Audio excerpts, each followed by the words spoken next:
Christo Popov entre dans l'histoire du badminton. La Coupe de France de football s'est jouée ce week-end partout en France avec l'entrée en lice des clubs de Ligue 1. Le biathlon français qui continue de très bien se porter à Annecy en France. Les championnats du monde de fléchettes qui continuent aussi avec le premier tour de notre français Thibaut Tricol. Bonne fête de fin d'année 2025 à tous. Et c'est souvent en fin d'année que le sport nous régale. Comme d'habitude, on va revenir sur les performances de nos Français et aussi de la semaine qui vient de se terminer. Avant ça, n'oublie pas de t'abonner, d'aimer le contenu, de laisser un commentaire si ça te plaît, si le contenu te plaît, si tu veux en apprendre plus sur certains sports. N'importe quoi, tu me dis, moi ça me fait plaisir. Et puis ça va vous permettre aussi de suivre facilement les infos autour des sportifs et des clubs français. Alors on reprend l'actualité sportive tout de suite. Place au sport, c'est parti.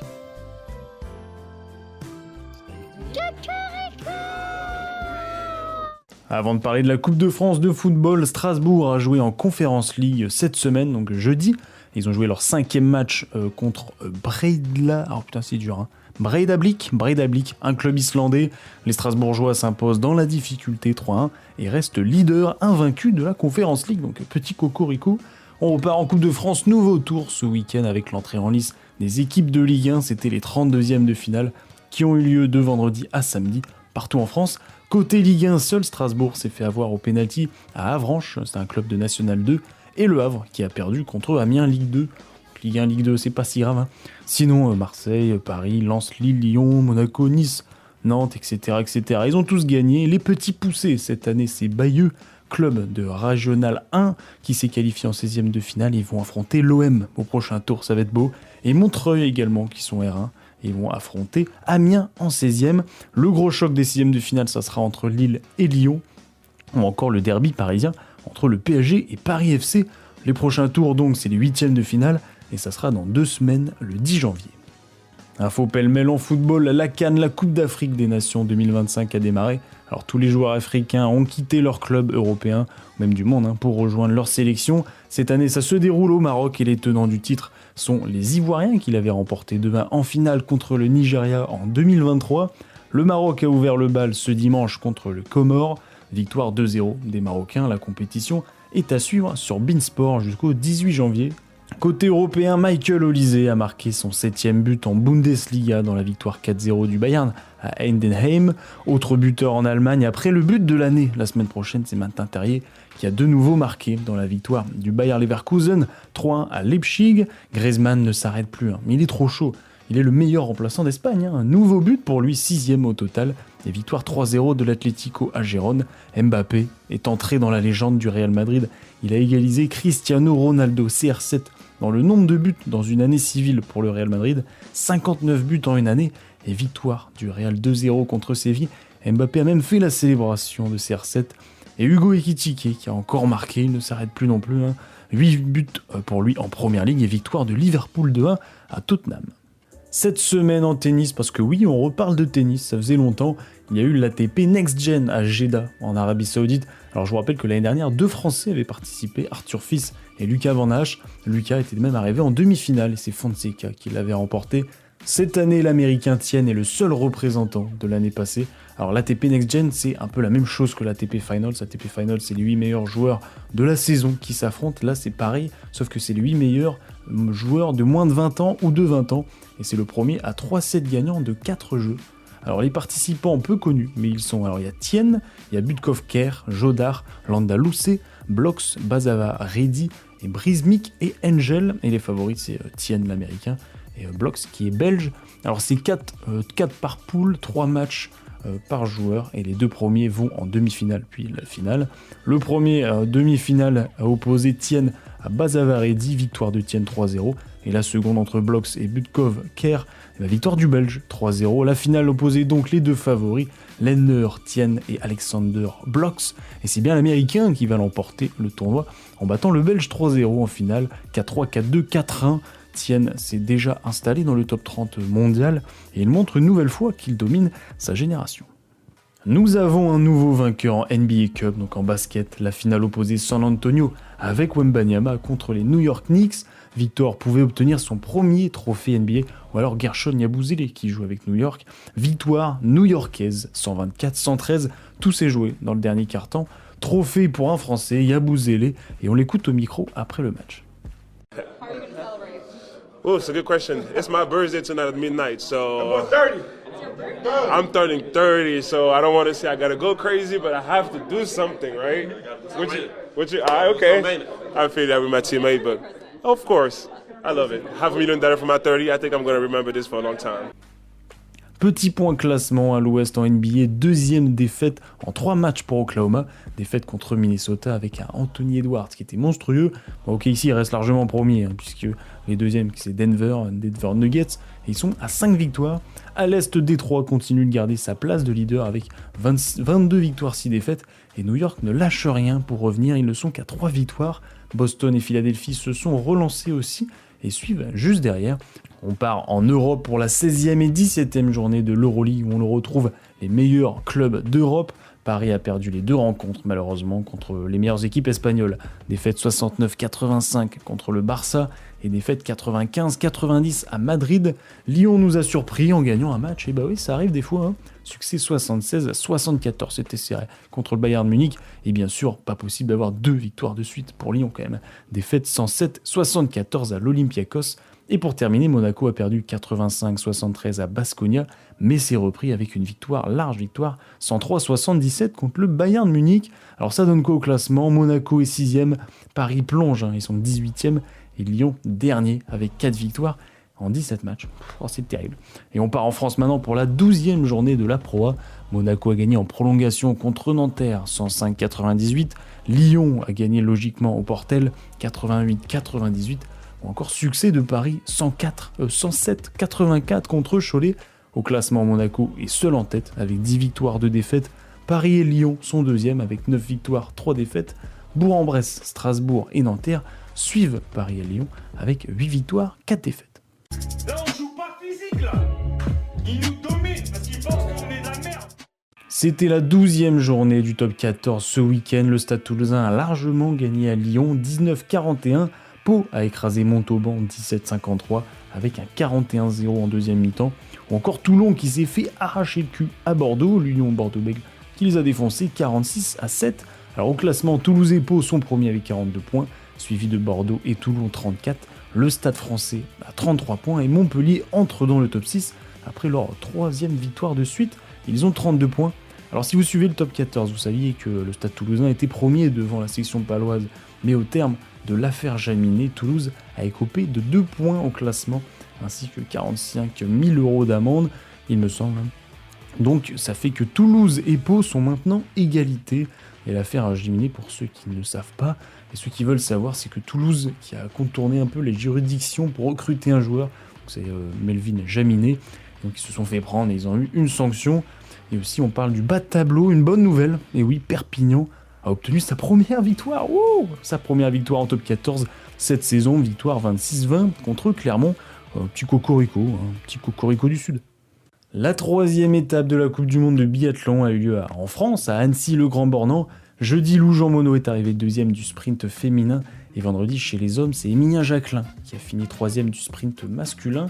Et en fait, le sprint, c'est quand tu prends ton classement, c'est ton classement pour la poursuite qui est le lendemain souvent. Et Cocorico avec Lou Jean Monod qui a remporté la poursuite féminine. Donc en fait elle est partie 2e de la course vu qu'elle est arrivée 2e du sprint. Et si elle est arrivée à 5 secondes de la première, et ben elle est partie 5 secondes après elle. Et Émilien Jacquelin chez les hommes est arrivé également 2e avec Éric Perrault 4e. Dimanche, Éric Perrault est arrivé second de la mass start. Donc là c'est tous les participants qui démarrent en même temps. Et chez les filles, carton quasi plein. Lou Jean Monod est 2e, Justine Brezas-Boucher est 3e et Kaby Mened est 4e. À cause d'une seconde, la Norvégienne Kirkeid a remporté la course. Malheureusement, elle nous a privé d'un triple podium français, mais c'était quand même beau. Au classement chez les hommes, Éric Perrault est passé 2e, Quentin Fillon-Maillet est 7e. Et chez les femmes, Cocorico, parce que Lou Jean Monod, elle prend la première place, et oui, et Camille Bened est 6e. Alors petite pause en biathlon, vu qu'elle est faite, mais ça va reprendre dans 2 semaines à Oberhof en Allemagne. Les championnats du monde de fléchettes ont continué cette semaine, toujours en fin d'année, pendant la période de Noël et de Nouvel An. Alors je vous rappelle, comme je vous dis, la semaine dernière, Luke Littler, qui était âgé de 17 ans l'année dernière, avait remporté son premier titre mondial. Et aussi en 2024, pour sa première année, il avait perdu en finale alors qu'il avait 16 ans. Alors le premier tour a continué, le second a même démarré. Quelques éliminés notables, c'est Michael Smith qui a perdu au deuxième tour. Et le seul Français en lice, Thibaut Tricol, a froidement perdu 3-0 contre le Japonais Sakai au premier tour, alors que c'était un adversaire jouable, surtout que le tour d'après, la tête de série avait perdu, donc on aurait pu passer limite 2 tours, mais bon, on a déjà perdu au premier tour. Et durant ce premier tour, autre événement, Kumar est devenu le premier Indien à gagner un premier tour au championnat du monde, ainsi que David Monua, qui est devenu le premier Éthiopien à se qualifier pour les championnats du monde, mais aussi le premier Africain à gagner le premier tour, parce qu'il a gagné son premier tour. Et pour la petite histoire, il est vétérinaire, donc ça fait que 3 ans qu'il fait des fléchettes. C'est exceptionnel, 3 ans qu'il est sur le circuit pro. En tout cas, alors n'hésitez pas à suivre la compétition sur l'équipe 21 parce que c'est exceptionnel. Ou alors si vous avez un VPN, vous pouvez aller sur Sky Sport parce que les commentateurs anglais, c'est quand même la classe.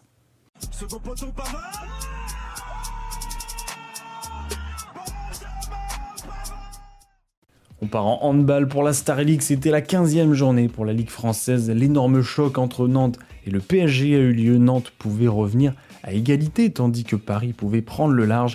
Score final, 31 partout. C'est quand même bien fait le sport, hein. Un point chacun. Montpellier a écrasé Saint-Raphaël 44-34. Alors au classement, Paris est à 29 points. Ils sont invaincus avec un nul.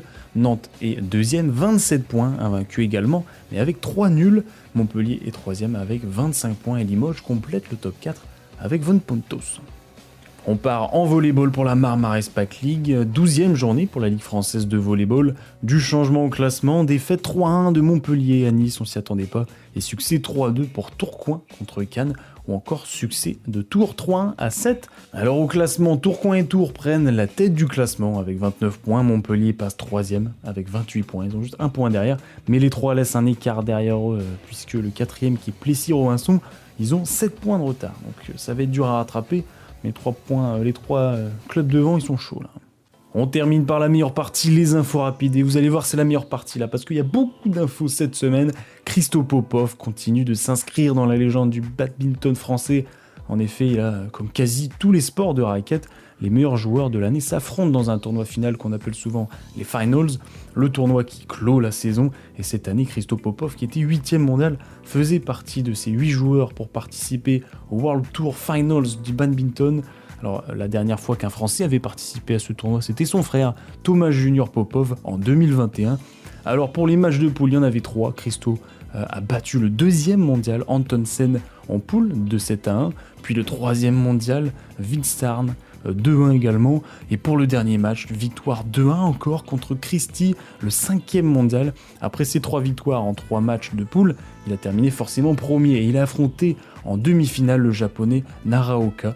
Et victoire simple, 21-19, puis 21-8, ça fait mal au cul pour le japonais, mais nous on est content.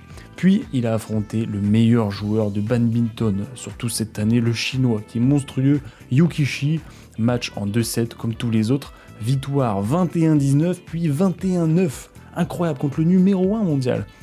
On a compris que le chinois était blessé surtout pendant le 2e set, mais rien n'enlève à l'exploit et la performance historique de Christo Popov qui devient le premier Français de l'histoire du badminton à remporter les World Tour Finals. There it is. And Christo Popov becomes the first French player ever to win an end-of-year championship. Only 44 minutes required for his victory. On part en outre-Atlantique, Lionel Messi a remporté la MLS avec l'Inter Miami, donc en football. À l'issue de la saison de 34 matchs, les 8 meilleures équipes de chaque conférence, donc il y en a 2, se sont affrontées en phase finale. Miami était 3e à l'Est, donc ils ont forcément participé. Alors un peu particulier le format. En 8e de finale, c'est le premier à 2 victoires qui l'emporte, donc il faut jouer, c'est un BO3, donc le premier à 2. Puis en quart de finale, c'est juste un match normal. Donc en 8e de finale, ils ont affronté Nashville, ils ont gagné 2 rencontres à 1, puis 4-0 contre Cincinnati en quart de finale. Ils ont retrouvé New York City en demi-finale et grosse fessée, 5-1. et victoire en finale contre Vancouver 3-1. Donc Messi a terminé deuxième meilleur buteur des phases finales avec 6 buts et 9 passes D, et surtout meilleur buteur du championnat avec 29 buts et 19 passes décisives. Le GOAT a remporté un nouveau trophée quelques mois avant la nouvelle Coupe du Monde. Eh ouais. À l'issue des derniers matchs de qualification pour la Coupe du Monde 2027, le meneur de l'équipe de France de basket, Andrew Albici, 35 ans, 108 sélections, a pris sa retraite internationale. Il a toujours été présent pour le maillot français. On l'aime ce joueur, alors merci Andrew. Nick Kyrgios, absent depuis mars sur le circuit professionnel de tennis, va revenir pour ce début de saison à l'ATP 250 de Brisbane. C'est le tournoi juste avant l'Open d'Australie, donc ce qui est un grand chelem. Alors on espère le voir en forme enfin et sans pépin physique, parce qu'à chaque fois on le voit une semaine, il a mal et il se rebarre pendant je sais pas combien de temps. On espère le voir, là il est chaud, en plus on l'aime bien. Le gala des remises des prix de la FIA ont eu lieu le 12 décembre en Ouzbékistan, donc c'est la FIA Awards. À cette occasion, tous les champions sacrés en 2025 dans la discipline réglée et régie par la FIA ont été mis à l'honneur forcément. Donc il y a la Formule 1, la WRC avec Sébastien Ogier, la WEC, la WEC, ou encore la Formule I, la Formule E, donc la Formule électrique. Norris a pu soulever son trophée devant un Verstappen absent pour cause de blessure, entre guillemets, on ne sait pas où il était. Sébastien Ogier, notre Français Cocorico, a soulevé avec son coéquipier Vincent Landé le trophée du champion du monde WRC. Sébastien Ogier a même égalé Sébastien Loeb, la grosse légende française, et ça, ce n'est pas rien, 9 fois champion du monde chacun. Ils sont tous les deux monstrueux. Voilà, on n'entend pas beaucoup parler de Ogier, et plus de Sébastien Loeb malheureusement, mais Sébastien Ogier est aussi important que lui dans ce sport. Je crois qu'après avoir vu ça, on peut mourir tranquille, enfin le plus tard possible, mais on peut. Ah, c'est superbe. Quel pied, ah quel pied. Oh putain. Oh là là là là. Cocorico, épisode 102 est maintenant terminé, j'espère qu'il vous a plu. Je vous ai pas menti sur les infos rapides, il y a eu du beau, il y a eu du croustillant là. Alors s'il y a quoi cette semaine au programme, il y a les Christmas Day de NBA, donc en basket, ce sera ce jeudi 25 décembre, vu que c'est Christmas, à partir de 18h, donc il y aura 5 ou 6 rencontres toute la nuit, toutes les 2 heures, il y aura une rencontre de fou. La Coupe du Monde de fléchettes qui continue toute la semaine, et encore dans 2 semaines, ce sera sur l'équipe 21 et sur Sky Sports, si vous avez un VPN ou que sais-je. Et après, il y a le top 14 aussi qui revient ce week-end. Mais cette semaine, mon message va changer. Alors oui, vous pouvez toujours faire du sport, hein. C'est bien de regarder du sport, c'est bien de pratiquer, ça c'est sûr. Mais surtout, profitez de la famille, profitez des amis, profitez des proches que vous avez pour fêter Noël, pour fêter... Tu vois, c'est un prétexte, on dit que c'est commercial, on dit que c'est ainsi, c'est tel. Au final, ça rassemble tout le monde, ça rassemble votre famille, ceux que vous aimez. C'est ça l'important, c'est ça le plus important, et oui. Des petits cadeaux, c'est cool aussi, mais on s'en fout en soi. Alors profitez, riez, buvez un petit peu, modération, mangez bien surtout. C'est fait pour ça aussi. Hein. Voilà, profitez. On aime le sport, mais on aime aussi la famille. On aime la joie de vivre, on aime le bonheur. Bah ouais. Alors joyeux Noël à tous, profitez bien. À la semaine prochaine, si normalement je fais encore un épisode. Alors je vous souhaite une bonne journée, une bonne soirée, une bonne ce que vous voulez. À la semaine prochaine, joyeux Noël. Au revoir. Tu veux dire Cocorico ? Oui.